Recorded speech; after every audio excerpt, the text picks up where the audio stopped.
nggak usah disimpan. Kalau disimpan nanti baunya nggak enak. Jadi buanglah sampah pada tempatnya. Kalau gitu kita anggap sampah, jangan disimpan di sini.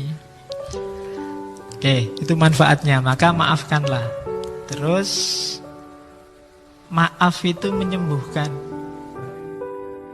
Maaf itu membuat kita maju. Bahasanya anak hari ini bikin kita move on.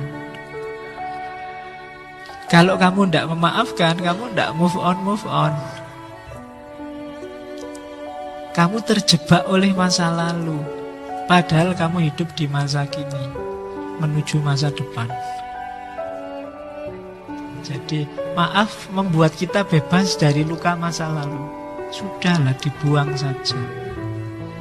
Meskipun tidak harus dilupakan, kita ambil pelajaran. Kayak tadi tidak harus dilupakan. Kenapa? Biar kita jalannya memang ke depan, tidak ke belakang. Kalau kita hanya lihat ke belakang saja, ya nanti kita nggak bisa jalan ke depan. Sekali-sekali belakang itu buat pelajaran, tapi jangan fokus ke sana. Kayak naik motor itu loh. Belakang itu kan dilihat sekali-sekali pakai spion. Nggak usah kamu lihat terus. Kalau naik motor kamu lihat spion terus ya nabrak. Sekali-sekali ngelirik ke belakang.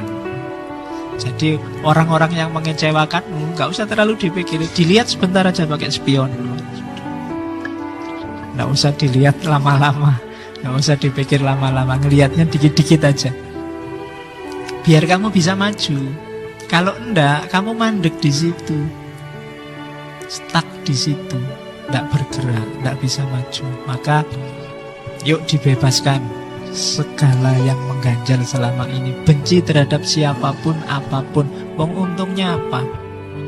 Hari ini kan kita kadang aneh-aneh, tidak ada hubungannya sama sekali sama hidup kita. Ikut-ikutan kita benci, ikut-ikutan kita maki-maki. Di WA, di Facebook itu kan marak sekarang. Ngapain? Wong yo entah yang bener yang mana kan jauh itu sama kehidupan kita. Ya ada pengaruhnya, cuma kan tidak banyak. Ngapain kita sibuk di situ?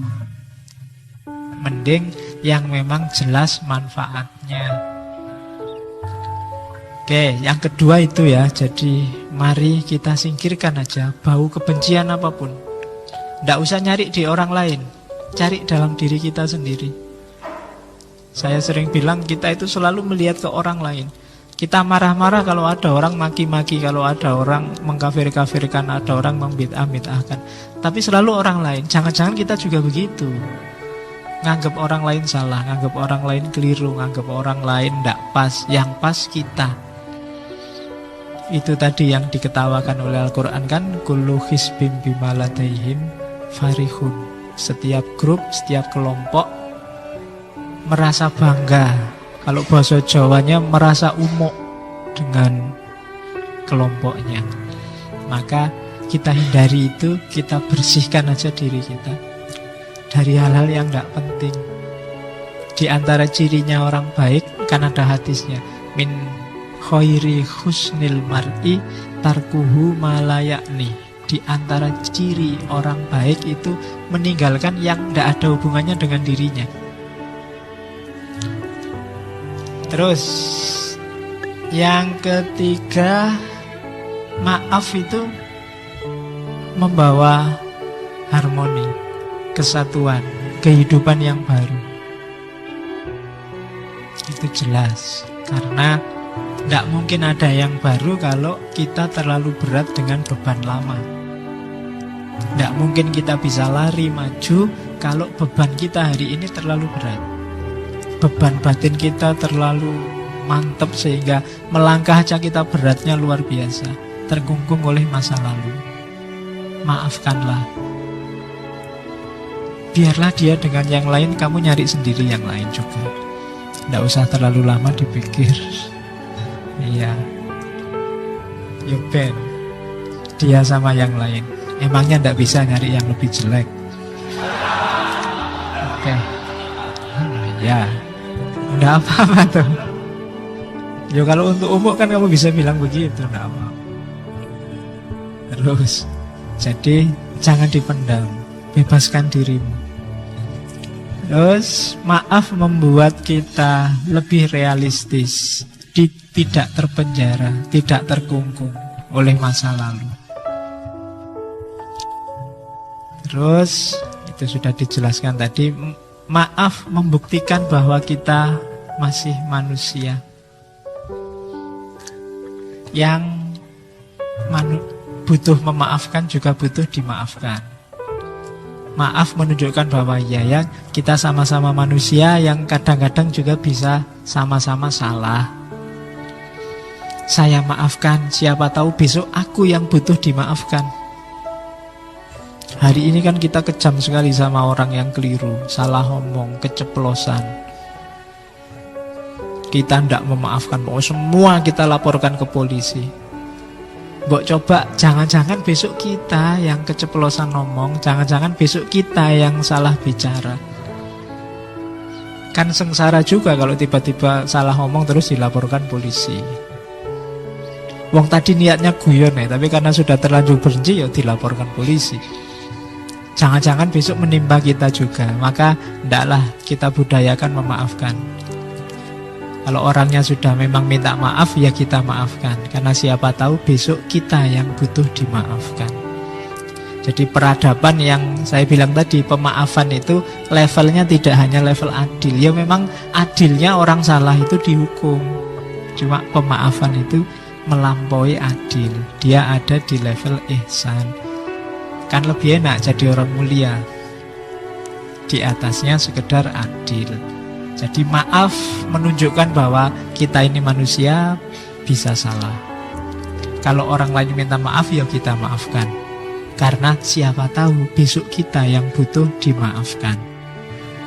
Yang terakhir di catatan saya, mengapa harus memaafkan? Maaf itu membuat kita punya energi lebih. Yaitu logikanya matematika. Kemarin energi kita pakai untuk membenci orang, untuk merancang balas dendam ke orang yang membuat salah pada kita. Ini kan energinya besar.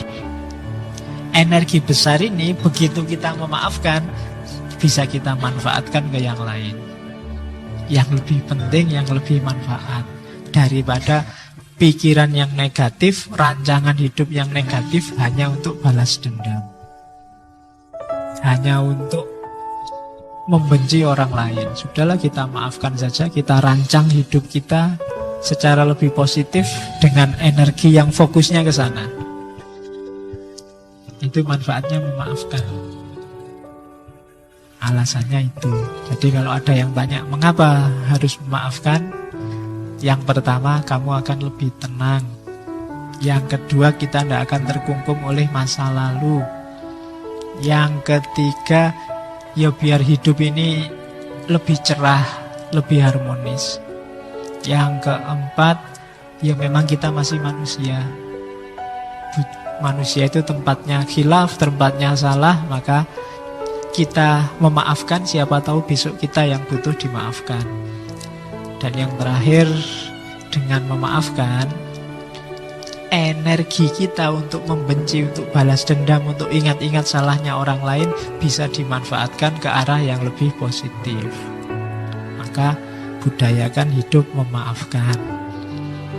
Tapi ada kalanya orang tidak mau memaafkan.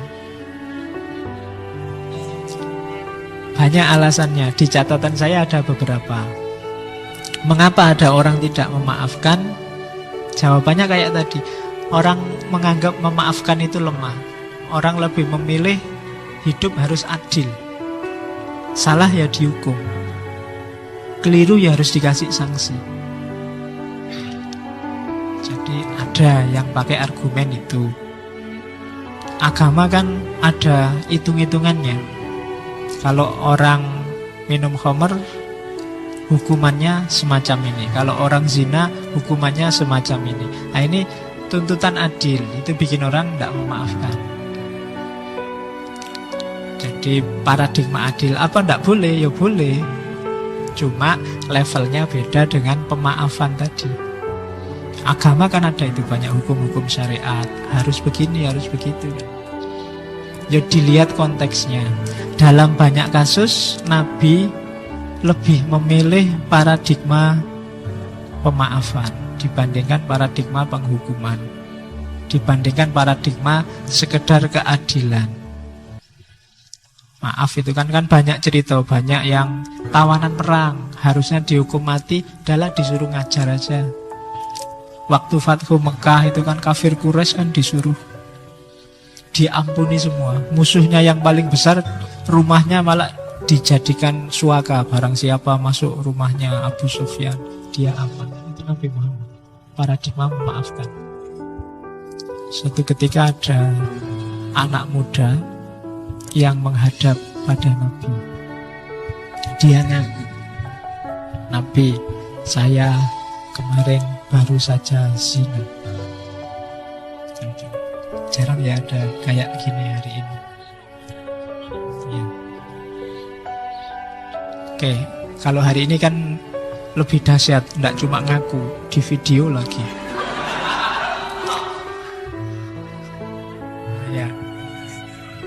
Tinggal kita lihat, bisa dia tidak cuma ngaku, ada buktinya. Cuma 3 kali dia ngadep Nabi begitu. Di begitu ngadep pertama, Nabi pura-pura tidak dengar, terus Nabi minggir. Ngadep kedua, Nabi bilang, enggak, mungkin kamu khilaf. Sebenarnya kamu tidak zina, bertobat sajalah. Terus Nabi minggir. Sampai 3 kali Nabi masih begitu. Sudahlah, kamu tobat saja. Datang yang keempat, baru Nabi bilang, ya sudahlah kalau kamu ngeyel. Dia minta dirajam. Karena hukumannya orang zina itu kan rajam. Nabi bolak-balik bilang tobatlah. Itu kan maksudnya paradigma yang lebih tinggi dari bahasa adil. Tapi pemuda ini milih adil saja. Ya wis, kalau mau rajam ya rajamlah, kamu sendiri yang mau. Jarang ya kayak gini anak muda sekarang. Oke, begitu dirajam, lemparan pertama, kedua, baru dia teriak-teriak, waduh Nabi ternyata sakit, masih boleh tobat enggak? Iya. Ya kan, terus Nabi bilang, ini sudah dibilangin sejak tadi, disuruh tobat kok ngeyel. Akhirnya diizinkan untuk bertobat. Ya lihat situasinya, mungkin menurut Nabi eman-eman ini anak muda, harapan bangsa. Iya. Oke. Itu memerlukan kecerdasan ya membaca kisah-kisahnya Nabi itu. Ada beberapa kisah yang harus diletakkan di wadahnya, jangan dikeluarkan, harus hati-hati membacanya. Nanti jangan-jangan baca ini, wah kalau gitu besok zina aja lah terus tobat. Ya konteksnya beda. Anak ini mungkin menyesal beneran sampai ngadep Nabi minta dirajam, itu kan menunjukkan dia memang sangat menyesal. Diulang sampai 3 kali menunjukkan benar dia memang ingin tobat. Tapi kalau kamu mungkin beda urusannya, pingin dolanan hukum mesti. Oke. Kalau orangnya memang niatnya pingin main-main hukum, mungkin sama Nabi dirajam beneran. Nah ini kan lihat anaknya masih muda. Nah itu paradigma memaafkan, melampaui hukum pasti, melampaui hudud kalau dalam syariat.